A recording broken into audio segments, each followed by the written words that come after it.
السلام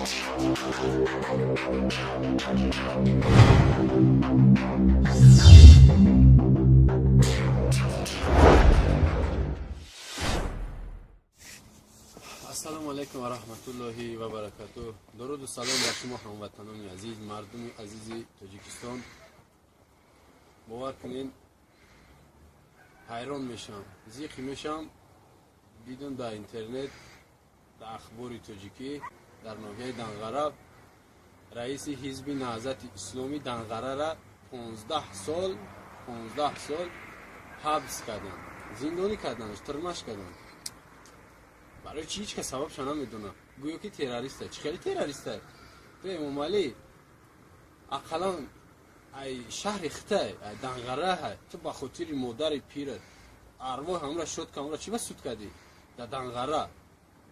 خیلی دیگه جوش باشه بدبخت خیلی دشمن ملتی نه که ای زملک خته ای نوحیه خته قشلاق خته تو با ما رحم نمیکنی خدا زده.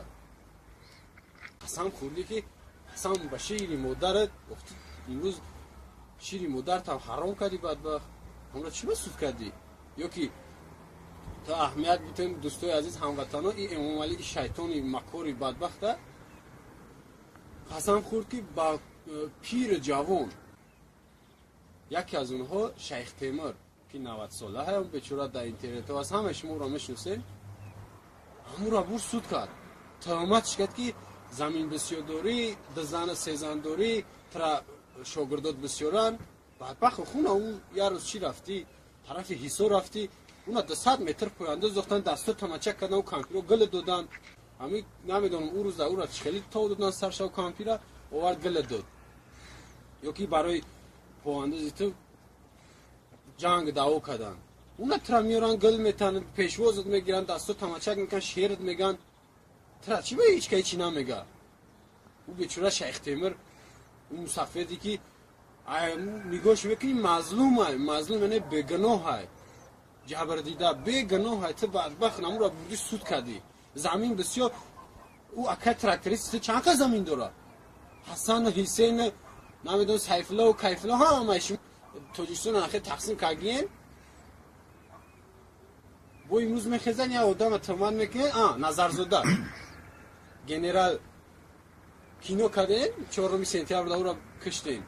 اینقدر زمین داره 400 ماشین داره فلان زاود فابریکا چی داره اگه شما هیچی ندارین که گوتا امام علی توپای ما ترا میگم تو توپای اگه که گوتا خاف توجی همه گوای اگه هیچ که چی نمیدونه تو قط دونایی تو فقط دزدیده کو بلات یکم درجه بده گنده بات بلا شیطان بده.